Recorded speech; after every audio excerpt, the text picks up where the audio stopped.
নিয়ম করে প্রতি বছর বাজেট পেশ হয়। দাম বাড়ে, দাম কমে নিত্যপণ্য থেকে শুরু করে বিলাসী পণ্যের। প্রভাব পড়ে ব্যবসা বাণিজ্যে।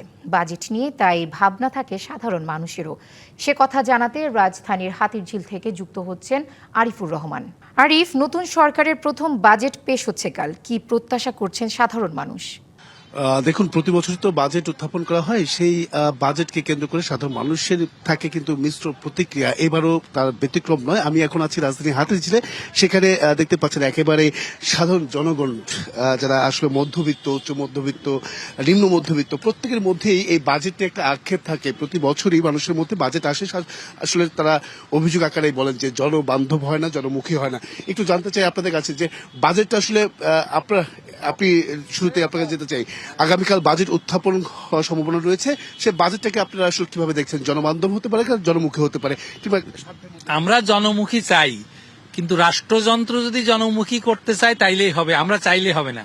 রাষ্ট্রযন্ত্রের উপর নির্ভর করবে সরকারি প্রশাসন, আমলা। তারা যদি চায় যে এটা জনবান্ধব হবে তাইলেই হবে, নইলে সম্ভব না, ইম্পসিবল। তারপর আপনাদের কাছে একটু যেতে চাই, আপনার কাছে যে আসলে কি ধরনের দেখতে চাচ্ছেন, মানে সাধ্যের মধ্যে হবে কিনা, বা আপনাদের বাজেট মুখী হবে? এখন আমরা তো চাচ্ছি বাজেটটা, যেহেতু আমাদের মধ্যে বেশিরভাগ মানুষই এই গরিব, একটু যাতে কম থাকে, সাধ্যের মধ্যে থাকে, এটি আমরা চাচ্ছি আর কি। বাংলাদেশ সরকারের কাছে এটি আমরা চাচ্ছি। এখানে আরো অনেকে আছেন, আমি একটু যেতে চাই আপনাদের কাছে। বাজেট কেমন দেখবেন? আগামীকাল তো বাজেট উত্থাপন করা হবে, তো সেটা আসলে কি ভাবছেন আপনারা? আসলে আমাদের সবার প্রত্যাশা থাকে আমাদের স্বার্থের জন্য, কিন্তু দেখা যায় কি, যখন একটা রাষ্ট্র, একটা পরিবার পরিচালনা করার জন্য যায়, তখন সবার মন খুশি করে পারে না। কিন্তু আমাদের যেটা আপনার প্রত্যাশা, সবাই যাতে সুন্দরভাবে, এই যে আপনার যে 2 নম্বরে চুরি চুট্টামি না করে জনকল্যাণে কাজ করতে পারে, সেটি আমাদের আশা। আপনার কাছে যেতে চাই, কেমন দেখতে চান বাজেটটাকে? কেমন হতে পারে? জনমাধ্যম হতে পারে কিনা, জনমুখী হতে পারে কিনা? আচ্ছা, থ্যাংক ইউ। বিষয়টা হলো জনবান্ধব, জনমুখী এই টার্ম ইউজ করার আগে আমাদেরকে প্রথমত দেখতে হবে বাজেটটা আসলে কি, কেন হয়। তো আমরা যদি, রাষ্ট্র তো একটা বৃহৎ পরিসর, আমরা যদি পরিবারকে একটা রাষ্ট্রের সাথে তুলনা করি, সো ক্ষুদ্র স্বরে পরিবারকে যদি আমরা দেখি, পরিবারের বাজেট, তাহলে আমাদের বুঝতে সুবিধা হবে। তো পরিবারের বাজেট এর যে আয়ের খাতগুলো এবং ব্যয়ের খাতগুলো, সেগুলো যদি আমরা ডিফাইন করে এবং সেগুলো যথেষ্ট পরিমাণে এবং প্রয়োজন মতো, অতিরিক্ত না, এই বরাদ্দগুলো দেওয়া হয় এবং সেই মতো ব্যয় করা হয়, তাহলে ওই আপনি যে কথাটা বলেছেন, জনবান্ধব, জনকল্যাণমুখী বাজেট, সেই বাজেট এখন আমাদের গৌরঙ্গাদা যে কথাটা বলেছেন, আমি শুনেছি পাশ থেকে, যে সময় বলতে হবে, যে বিষয়টা হলো যে আমরা যতটা জনকল্যাণ, জনবান্ধব বলি, এগুলো যেটা ইমপ্লিমেন্ট করে তারা কতটুকু মেন্টালিটি তাদের আছে, সেটা দেখতে হবে। স্বচ্ছতাটা প্রয়োজন।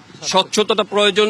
আপনার ইনফরমাল অনেক সোর্স আছে, ইনফরমাল রেভিনিউ ইনকামের, সেগুলো রাষ্ট্র দেখে না।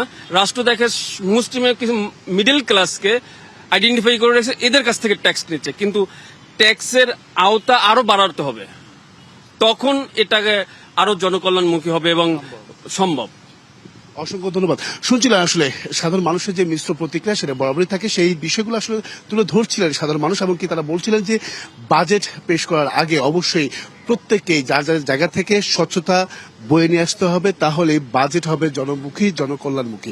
এই ছিল এখান থেকে সবশেষ। দর্শক, বাজেট নিয়ে সাধারণের প্রত্যাশার কথা আরো জানাচ্ছেন সিলেট থেকে আমাদের সহকর্মী তাহিদুর রহমান শাহ। তাহিদ, নতুন সরকারের বাজেট নিয়ে কি ভাবছেন সাধারণ মানুষ? আফসানা, আপনি যেমনটি বলছিলেন, আসন্ন জাতীয় বাজেটকে সামনে রেখে কিন্তু সিলেটের মানুষজনের মধ্যে রয়েছে নানা আলোচনা। বিশেষ করে এখানকার শিক্ষা, স্বাস্থ্য, সামাজিক অবকাঠামো উন্নয়ন এবং পাশাপাশি কর্মসংস্থান, বিনিয়োগ সহ নানা বিষয় নিয়ে কি চান সাধারণ মানুষ, সেই সব বিষয়ে জানবো। তবে তার আগে একটু বলে রাখি, এখানকার কিন্তু দেশের অর্থনীতিতে একটি বিরাট অবদান রাখে হচ্ছে বৈদেশিক কর্মসংস্থান এবং যে রেমিটেন্স, ফলে সেই সমস্ত চিন্তাভাবনা থেকে কিন্তু এইবারের বাজেট নিয়ে এখানকার মানুষজন কর্মসংস্থান এবং বিনিয়োগের দিকে তাদের কি চাওয়া রয়েছে একটু যদি বলতেন। যে তরুণ প্রজন্ম তো রয়েছেন, কিন্তু আমাদের কর্মসংস্থান এবং বিনিয়োগ সরকার বাড়াতে কি এই বাজেট কিভাবে প্রভাব রাখতে পারে? আমাদের এই বাজেটটি যদি মানে মানে সাধারণ মানুষের জন্য মানে ভালো হয়, মানে ইয়ে হয় আর কি, তাহলে আমাদের সহজ হবে। হ্যাঁ, আমাদের মানে পর্যাপ্ত পরিমাণে কর্মস্থান তৈরি করা, প্লাস মানে আমাদের বাংলাদেশ মূলত চলে রেমিটেন্সের মাধ্যমে। হ্যাঁ, বিদেশের ইয়াটা মানে সহজ করে দেওয়া সরকারের এই দিকটা মানে একটু দেখলে ভালো হতো আর কি। আমরা শুনছিলাম, একটু আপনার কাছে জানতে চাই, নিত্য প্রয়োজনীয় পণ্য সেগুলোর দাম কেমন চাচ্ছেন পুরো বছর? দাম বেশি দ্বিগুণ বাড়ছে, দাম আনা তরকারি সব তেলের বেশি বাড়ছে, গ্যাসের বেশি বাড়ছে, সত্তর দর বাড়ছে। আমরা গরিবে আমরা তেল ভাই না নিতে দরের লাগে, আমরা ভাই না নিতে, আমরা বাজার থাকি। নিত্য প্রয়োজনীয় পণ্যের দাম বেড়েছে, সেগুলোর দাম কমবে এমনটাই প্রত্যাশা করছেন। কেউ প্রত্যাশা করছেন তরুণদের কর্মসংস্থান। একটু জানতে চাই, সিলেটের তো পর্যটন এলাকা, এখানকার পর্যটন উন্নয়নে এই বাজেট কি ভূমিকা রাখতে পারে? আসলে আমাদের পর্যটন খাতটা মানে খুবই অনুন্নত এবং অব্যবস্থাপনার মধ্য দিয়ে যায়, এবং বাংলাদেশে মোটামুটি জনবহুল দেশ, কিন্তু পর্যটন এলাকা ওই রকম নেই। কিন্তু যেগুলো আছে সেগুলো সঠিক তদারকি থাকে তাহলে মনে হয় ভালো হবে, এবং দর্শনীয় স্থানগুলোর মাধ্যমে সরকারি তদারকির আওতায় আনা হয় এবং রক্ষণাবেক্ষণের পরিচর্যা করা হয়, তাহলে এবং মানুষকে সহজ হয়, মানুষের জীবন ব্যবস্থাপনা সহজ হয়। জানতে চাই, আপনি জানেন সম্প্রতি কিন্তু সিলেটের কিন্তু বুড়ো ফসলের ব্যাপক ক্ষয়ক্ষতি হয়েছে, সেজন্য কিন্তু কৃষি উন্নয়নে বাজেটে কি ভূমিকা থাকতে পারে? এবার মানে বন্যার পানিতে সিলেটে অনেক ক্ষয়ক্ষতি হয়েছে, এই জন্য মানে সরকারের কৃষকদের প্রতি একটা মানে অন্য নজরে দেখতে হবে। অর্থাৎ কৃষকদের প্রতি সরকারের সুনজর প্রত্যাশা করতেন। তো সব মিলিয়ে আপনি শুনছিলেন, শিক্ষা, স্বাস্থ্য, কৃষি উন্নয়ন, পর্যটন, প্রবাসী বিনিয়োগ এবং কর্মসংস্থান, সব মিলিয়ে এবারের বাজেট যেন গণমুখী হয় এবং সেগুলো যেন সিলেটের সার্বিক উন্নয়নে ভূমিকা রাখতে পারে, সেই সব বিষয়। এবং পাশাপাশি সরকারে যারা মন্ত্রী রয়েছেন, সরকারের যারা প্রতিনিধি হয়েছেন এখানকার, তারা যে প্রতিশ্রুতিগুলো দিয়েছিলেন সেই প্রতিশ্রুতিগুলো যাতে সুষ্ঠুভাবে বাস্তবায়ন হতে পারে, সেই সব প্রত্যাশাই ছিল এবারের বাজেট নিয়ে সিলেটের মানুষের কাছে। তো সব মিলিয়ে এই ছিল আমার কাছে সবশেষ। আফসানা, ধন্যবাদ তাওহিদ আপনাকে। দর্শক, চাঁদপুর থেকে যুক্ত হচ্ছেন সহকর্মী নজরুল ইসলাম আতিক। আতিক, নতুন সরকারের বাজেট নিয়ে চাঁদপুরবাসীদের প্রত্যাশা কি জানতে চাচ্ছিলাম আপনার কাছে।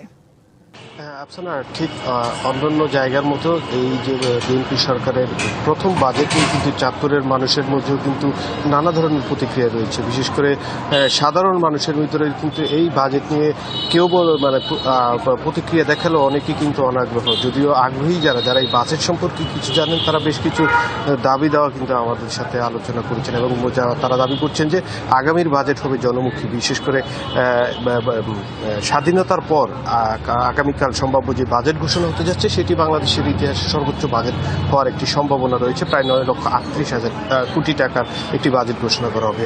সেই বাজেট নিয়ে আমাদের সাধারণ মানুষ, চাঁদপুরের সাধারণ মানুষ কি ভাবছে সেই বিষয়টি আমি সরাসরি জানার চেষ্টা করব। কাল সম্ভাব্য বাজেট ঘোষণা করা হচ্ছে, বিএনপি সরকারের প্রথম বাজেট। কি প্রত্যাশা করছেন এই বাজেট নিয়ে? আসলে যদি আমি শিক্ষা নিয়ে কথা বলি, তাহলে একটি দক্ষ মানব সম্পদ সৃষ্টি করতে হইলে তাহলে শিক্ষা ক্ষেত্রে আপনার বাজেটের বরাদ্দ বাড়ানো দরকার। কিন্তু বিগত সব সরকারে সেখানে আসার ঘুরপাক খাচ্ছে। আন্তর্জাতিক মানদণ্ড ইউনেস্কো অনুযায়ী আপনার এই 20% বাজেটের মূল বাজেটে 20% বরাদ্দ থাকা দরকার, আর জিডিপি 6% থাকা দরকার। কিন্তু সেই হিসাবে কোনো সরকার কথা রাখে নাই। আশা করি এবার সেই অতীতের তিক্ততা ভুলে গিয়ে এই সরকার সেই শিক্ষা ক্ষেত্রে বাজেটের উপর গুরুত্ব আরোপ করবে এবং জাতি সুদক্ষ গঠনের জন্য গুরুত্বপূর্ণ ভূমিকা পালন করবে। এছাড়া সরকার সবসময় মানে কর্মসংস্থান সৃষ্টির জন্য মানে বাজেট তৈরি করে, কিন্তু আমরা মানে সেরকম মানে বাস্তব প্রতিফলন দেখতে পাচ্ছি না। আশা করি বর্তমান সরকার সেই অনুযায়ী বাজেট বাস্তবায়ন করবে, যেন বেকারত্ব মানে কমে। যে বর্তমানে বাংলাদেশে প্রায় 27 লক্ষ মানুষ বেকার। আশা করি এবার মধ্যবিত্তদের জন্য বা নিম্ন মধ্যবিত্ত যারা আছে তাদের জন্য বাস্তবমুখী একটা বাজেট মানে পেশ করবে। ধন্যবাদ আপনাকে। আপনার প্রত্যাশাটা কি এই বাজেট নিয়ে? আপনি কি বাজেটে বর্তমানে যে দেশের পরিস্থিতি এবং দ্রব্যমূল্য দিন দিন বাইরে যাইতেছে, গরিব মধ্যবিত্ত লোক চলার মতো কোনো ক্ষমতা নাই এবং আয় রুজি নাই। কিভাবে চলবে তারা? দরকার সরকার তাদের দিকে, এই মধ্যবিত্ত লোককে খেয়াল রাখা এবং তাদেরকে যে চলতে পারে সেই হিসাবে চেষ্টা করা। আফসানা, আপনি শুনছিলেন মূলত মানুষ চাচ্ছে যে মূলত একটি জনমুখী বাজেট হবে এবং সেটি কিন্তু যাতে অন্তত বাস্তবায়ন হয় সেই লক্ষ্যটা কিন্তু মানুষ দাবি করছেন। আর চাঁদপুরে একটি বিষয় যদি বলি, চাঁদপুর কিন্তু অর্থনৈতিকভাবে কৃষি খাত এবং মৎস্য খাতে কিন্তু বিশেষ অবদান রাখছে। এর মধ্যে চাঁদপুরে যে 8টি উপজেলা রয়েছে, 8টি উপজেলায় কিন্তু কৃষি নির্ভর। সে কিন্তু কৃষক যারা রয়েছেন তারা দাবি করছেন আর এই বাজেটে কৃষকদের জন্য বিশেষ কিছু রাখবে বর্তমান সরকার এবং সেই অনুযায়ী কিন্তু আগামীতে খাদ্য উৎপাদনের বিশেষ অবদান রাখার সুযোগ তারা পাবে এবং সেক্ষেত্রে বীজ এবং সার সহ নানা যে সরঞ্জাম রয়েছে সেই যেগুলোর দাম কিন্তু নিয়ন্ত্রণ করবে এবং আগামী বাজেটের যে অর্থ, সে প্রতিটি অর্থ যাতে মানুষের কল্যাণে ব্যয় হয় এবং সঠিক প্রয়োগ করা হয় সে বিষয়টি নজরদারির দাবি কিন্তু সাধারণ মানুষ করছেন। আফসানা, ধন্যবাদ আতিক আপনাকে।